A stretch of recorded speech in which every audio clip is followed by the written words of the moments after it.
Okay, I'm going to do number 5 from the front of the horizontal worksheet.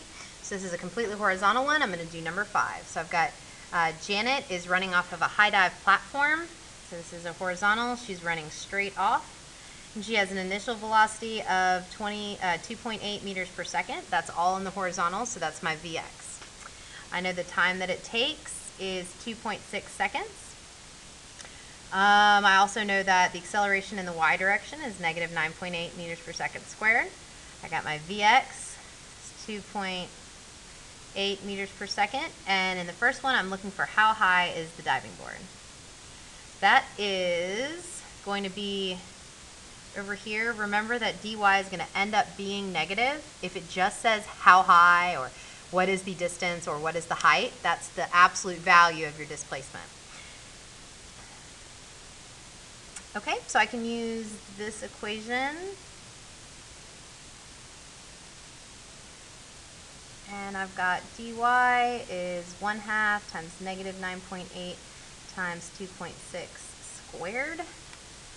Put all of it into my calculator at once.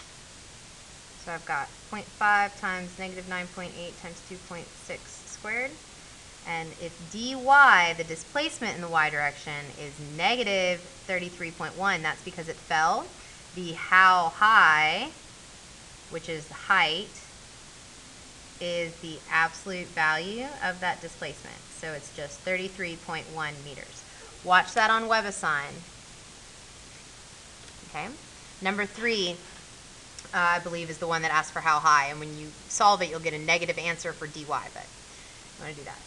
And part B says, how far from the base of the platform does she land? So that is dx. I want to know how far horizontally over she lands.